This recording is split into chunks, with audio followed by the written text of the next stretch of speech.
Hello అందరూ. నేనైతే వీణక్క దగ్గరికెళ్తున్నాను. బస్సులో గదా!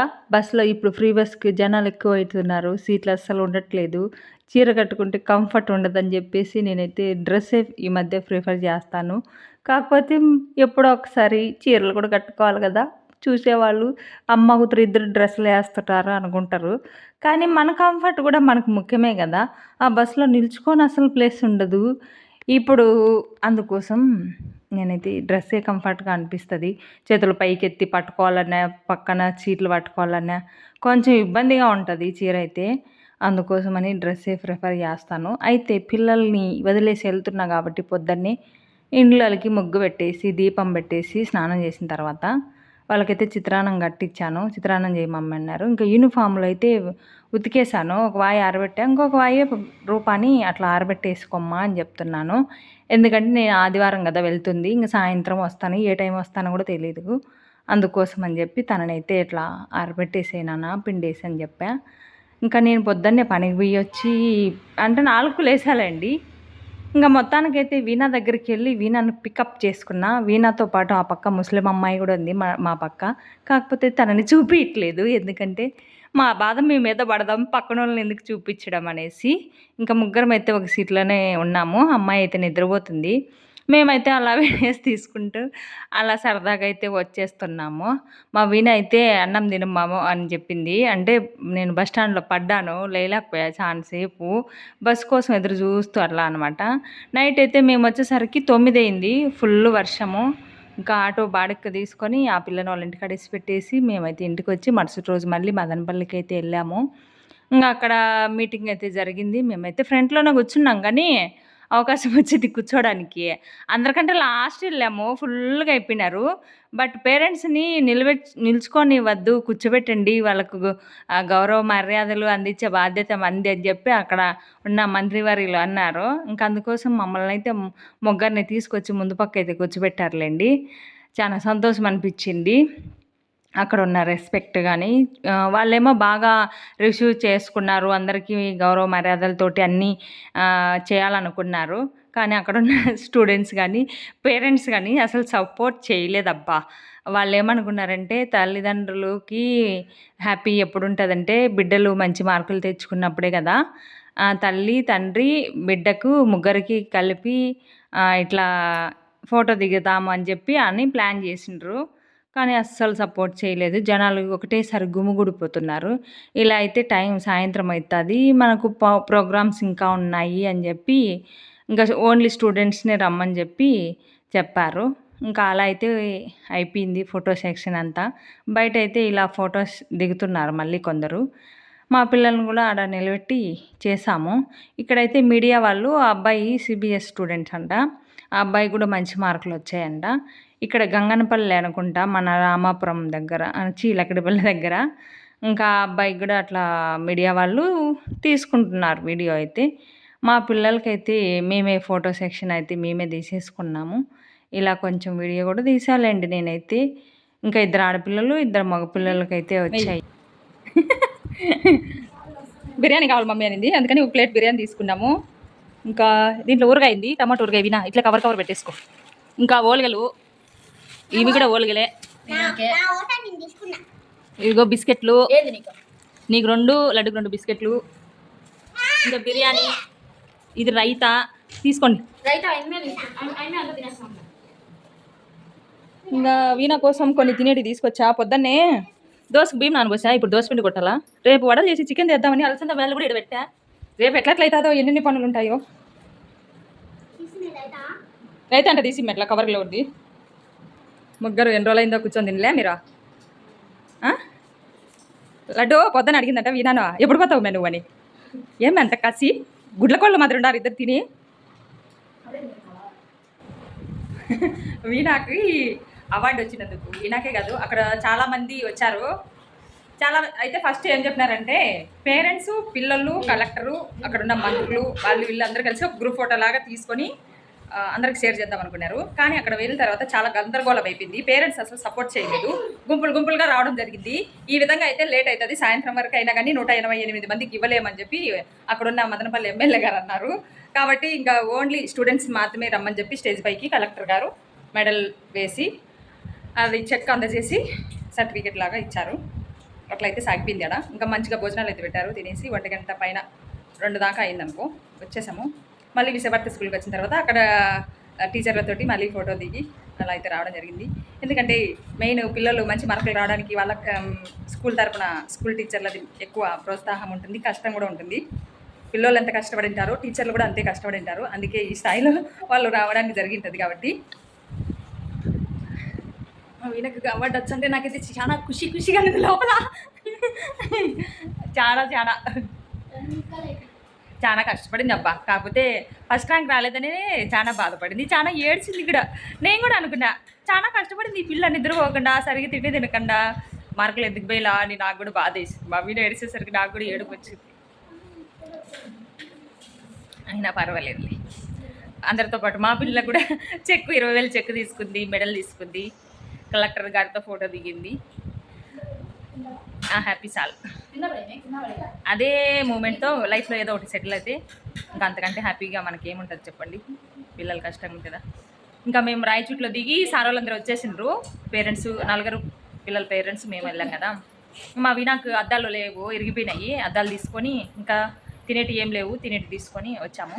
రేపు ఇంకా చెక్కు మార్చేసి యూనిఫామ్కి మెజర్మెంట్ ఇచ్చేసి ఇంకా సర్టిఫికెట్లు జిరాక్స్లు తీసుకొని ఆ పనులన్నీ కంప్లీట్ చేసుకొని రావాలి ఇంటికి. ఇంకా అమ్మా నేను నిన్న బస్ స్టాండ్లో చాలా డబ్బు దొరికింది నాకు. 2 మోచేతులు 2 మోకాళ్ళు ఈ దౌడ పెంచరైనాయి. అక్కడ ప్లాట్ఫామ్ కదా, అది గడ్డ వేసిండారు, చూసుకోలే. ఎగమలకొని బస్సు కళ్ళ పోతానే బోళ్ళ బండి ఎంత గట్టిగా పడినానో నాకే తెలుసు. చాలా సేపు లేలేకపోయినా మళ్ళీ అడుగు బిర్యానీ బయటికి మొత్తం పెట్టింది. అయితే మోకాలు బాగా నచ్చింది. ఈ కుడి మోచెయ్యే ఎక్కువ నచ్చింది. అయితే జనాలు ఎక్కువ లేరు ఆ టైంలో. నా దరిద్రమేమో నిన్న పొద్దున్న నుంచి అసలు హెల్త్ వాళ్ళది జిస్ట్ ఏమో తగిలేసింది, వామిటింగ్ వచ్చినట్టు వికారంగా ఎట్టనో నింది పానము. ఆడ పోయి దొబ్బేది పడి చచ్చి నిన్నంతా టైమే బాగలేదు అనిపించింది. నిన్నంతా ఏడ్చినా ఈరోజంతా హ్యాపీగా ఉన్నా. Okay bye. ఇంకా మరుసటి రోజు మళ్ళీ పని ఉంది, బ్యాంకులో చెక్కు మార్చాలి కదా. అందుకోసం అయితే అమ్మ బిడ్డ మళ్ళీ బయలుదేరి వెళ్తున్నాము. బ్యాంకుకి వెళ్ళిన తర్వాత అక్కడ ఎక్కడ ఏమేమి సమస్యలు వస్తాయో తెలియవు. ఎందుకంటే పాప పేరుతోటి ఎస్ఎస్సి అకౌంట్ అయితే ఉండేది చాలా ఏళ్ళ క్రితం, ఒక 10 years బ్యాక్ అనుకుంటా. అప్పటి నుంచి ఎప్పుడో ఒకసారి మాకు బుద్ధి పుట్టినప్పుడల్లా డబ్బులు వేస్తూ ఉంటుంది. ఏం ప్లానింగ్తో పోయామంటే కడపకు వెళ్ళాలా, మా ఫ్రెండ్ భారతిని కలిసి చూసి మాట్లాడి తమరి కోసం ఒక డ్రెస్ కొన్ని తినేటి అయితే తీసుకున్నా. అమ్మాయికి ఇచ్చేసి రిటర్న్ వచ్చి మా పనులు పర్సనల్ పనులు ఎన్నంటే ఇన్ని ఉంటాయి. మా మీద చెప్తుంది వాడు నా కాడికి వచ్చి చెప్తాడు.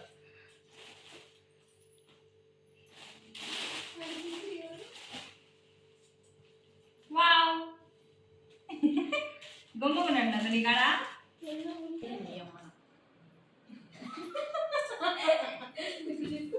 నేనే మీ పెద్దమ్మ చూడు చిన్నడు, నేనే మీ పెద్దమ్మ, ఎంత పెద్దమ్మ, ఈ ఊరికే పెద్దమ్మ.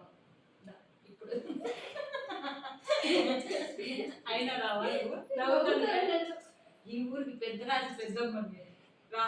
రారు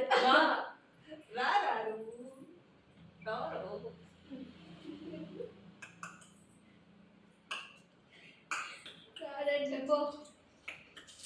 నవ్వుతావే నా కాడికి ఎందుకు రావు? ఓ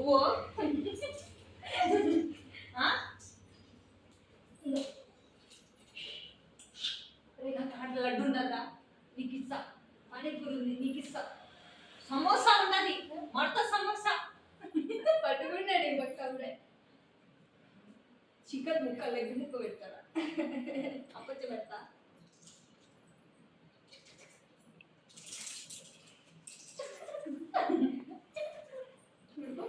ఇప్పుడు పోతావా? ఎవరు మాత్రం తీసుకో ఇచ్చు నోట్లు పండ్లు ఉంటాయి పెరిగి చాలా ఉంటాయి పండ్లు నోట్లు ఎన్నికే అన్ని రాబట్టి కొత్త పండ్లు పెడతాం.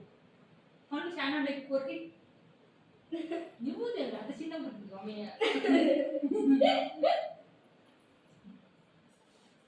మా వీణక్క ఈరోజు వచ్చిన నా కోసం ఇన్ని పనులు పెట్టుకుంటావు నువ్వు నన్ను పిచ్చి పిచ్చి సబ్బుగా వెనక్కి ఈరోజు గువ్వలే నీళ్ళు లే నిద్ర లే ప్రశాంతంగా వడలు చేసి పెడతాది తిన్నామనుకుంటే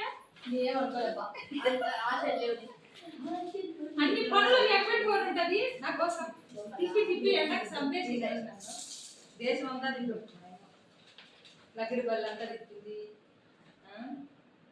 ఇంకా ఊరు తిప్పింది ఒక పనులు కాదు చాలా పనులు చేసుకుని వచ్చినా మొత్తం చేసేది ఏమీ లేదు మా ఇంటికి 2 అకౌంట్లు చేపించిన లెక్కంతా సంపాదించి 2 అకౌంట్లు వేయలేదు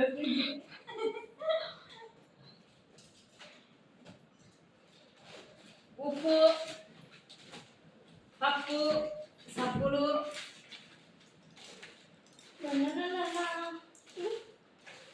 రసం పొళ్ళు ఎర్రగడ్డలు శనగలు ఎన్ని ఇచ్చి పీకాలి పళ్ళు పెడతామని నేను ఇంకా పని అయిపోగానే బ్యాంకులో ఇంటికి వచ్చేటప్పుడు చికెన్ తీసుకొని వచ్చాను. ఎందుకంటే పొద్దున్నే వడలు చేసి చికెన్ తెద్దాం అనుకున్నా. అయితే ఇంట్లో పనులు కావట్లేదు కదా, ఇంట్లో అదే కొన్ని పనులు బయట ఉన్నాయి కదా పెండింగ్, అవన్నీ క్లియర్ చేసుకొని వచ్చేసరికి 4 అయింది. ఇంకా వస్తూ చికెన్ తీసుకొచ్చా. గోధుమ పిండి కూడా పిసికాను, ఎందుకంటే పూరి చేద్దామనేసి, వడలు చేసేదానికి టైం లేదన్నట్లు. ఇంకా దోశ పిండి కూడా కొట్టేసి పెట్టేసా పొద్దున్న ఇంకా దోశ తినేసి బయలుదేరి వెళ్ళిపోవాలన్నట్లు. మా ఇంట్లో చికెన్ కంటే కూడా ముక్కల కంటే పులుసు ఎక్కువ తింటారు పిల్లలు. అదేం పిచ్చో ఏమో ముక్కలు అట్టే పెట్టేస్తారు. చికెన్లో ఉండే పులుసే కావాలంటారు. పులుసు అయితే 3 రోజులైనా తింటారు. అదేం పిచ్చో ఏమో. అందుకే నాకు అప్పుడప్పుడు చికెన్ తేవాలంటే బేజారు అనిపిస్తుంది. తెచ్చినప్పుడు మటసంగ తిన్నామనుకొని అనుకోరు. నాకైతే ఈ మధ్య చెవులు సాగిపోతున్నాయి. పెద్ద పెద్ద కమ్మలు పెట్టుకోకపోయినా కానీ ఎందుకో పిల్లోళ్ళు నాకు చిన్నప్పుడు 3 ఆడపిల్లలు కదా, నా కమ్మలు పెరికి అనుకుంటా నాకు చెవులు అయితే సాగిపోయినాయి. ఎప్పుడైనా చిన్న చిన్న కమ్మలు పెట్టుకున్నా కానీ సాగినట్లు అనిపిస్తూ ఉంటాయి. అందుకోసం ఆ స్టిక్కర్లు అయితే మీషోలో బుక్ చేశాను. ఇంకా మొత్తానికైతే మరుసటి రోజు దోశ తినేసి ఆమెను బయలుదేరిపోతున్నాము. కడప బస్ స్టాండ్లో నెల్లూరు బస్సు కోసం ఫాస్ట్గా పోతున్నాను. ఎందుకంటే పొద్దున్నే బయలుదేరాములేండి, 6:30కే ఇంటి దగ్గర. వెళ్ళగానే బస్సు అయితే ఉండింది. పోయి వదిలేసి మధ్యాహ్నం అన్నం తినేసి రిటర్న్ మళ్ళీ ఇంటికి వచ్చేసరికి 8 అయింది నాకైతే కనుక. ఇంకా వచ్చి దోశ అయితే ఉంది, దాంట్లో కూర ఏం లేదు, ఉట్టి దోశే. కానీ ఇప్పుడు కూర చేసుకుంటే ఓపిక లేదు, కనీసం పొడైనా తిన్నాము అనుకుంటే ఏమో పొడి కూడా ఇంట్రెస్ట్ లేదు. చక్కెరన్న వేసుకున్నాం అనుకున్నా, అది కూడా ఇంట్రెస్ట్ లేదు. కానీ ఉట్టి దోశ తింటుంటే కమ్మగా ఉంది. అందుకే ఉట్టి దోశ బొక్కుతున్నాను. అట్లా ఏం చేద్దాం, పిల్లలు అయితే నిద్రపోయారు, ఇంకా ఆకలి వేస్తుంది, తినాలి కదా, అందుకోసం. ఆ ప్లేట్ చూసినప్పుడల్లా మా పెద్దమ్మ వాళ్ళ అమ్మ గుర్తుకొస్తుంది. ఎందుకంటే మా పెద్దమ్మ వాళ్ళ అమ్మ మా పెళ్ళప్పుడు మాకు గిఫ్ట్ ఇచ్చిందనమాట ఆ విస్తరి. ఈ బొచ్చు కూడా మాది కాదు, ఈ బొచ్చు మా అమ్మ వాళ్ళది. అది కూడా మా నాయన పేరు ఉంది దాని మీద. కాకపోతే మా రూప కాదు, మా వీణ అనుకుంటా. మా అమ్మ ఉన్నప్పుడు ఆ గుడ్డు అంటే కోడిగుడ్డు ఆకారంలో ఉంటుంది ఆ గిన్నె. అమ్మ నాకు ఈ గిన్నె కావాలమ్మా అనింది. తీసుకోపో నాన్న అనింది, అంతే. ఇంకా ఆలస్యం చేయకుండా సంగలో పెట్టుకొని వచ్చేసింది మా వీణ అయితే పిల్లప్పుడు.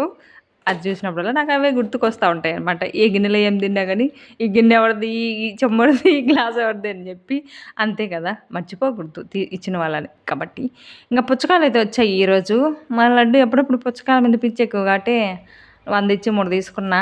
బట్టలన్నీ పొద్దున్నే ఆరబెట్టేశాను. ఈరోజు ఏం వారం అంటే, ఈరోజు బుధవారమా ఏమో వారం కూడా గుర్తులేదు. బట్టలన్నీ అట్లా ఆరబెట్టేసా. ఇంకా అవన్నీ తీసి మడతేసి ఇంట్లో పెట్టుకోవాలి. మా వినకు కొనిందనుకో నిమిషానికి ఒక డ్రెస్ ఇప్పుతుంది. బయటికి పోయినప్పుడల్లా ఒక డ్రెస్సు, ఇంటికి వచ్చినప్పుడల్లా ఒక డ్రెస్సు. మేము వారం పొడవు 4 తిప్పితే ఆమె నిమిషానికి ఒకటి ఇప్పేస్తుంది. అట్లా ఉంటుంది ఆమెతోటి అయితే. ఇంకా నేను కొంచెం పని ఉంటే బయటికి పోయి వచ్చేసాను. నా పని అయితే అవ్వట్లేదు. బ్యాంకులో లోన్కి అప్లై చేసా. ఒక 20 రోజుల మింటి తిరుగుతున్నా, అస్సలు అవ్వట్లేదు. ఇంకా వీణాకు మెజర్మెంట్ డ్రెస్ తీసుకొచ్చినా, అది కూడా టైలర్ షాప్లో ఇచ్చేసి వచ్చేసా. ఇంక బట్టలు అయితే వారం నుంచి నిద్రపోతాయి పాపం. ఎప్పుడు మేలుకుంటాయి ఏమో. మీరైతే లైక్ చేసి సబ్స్క్రైబ్ చేయండి. ఉంటాను మరి.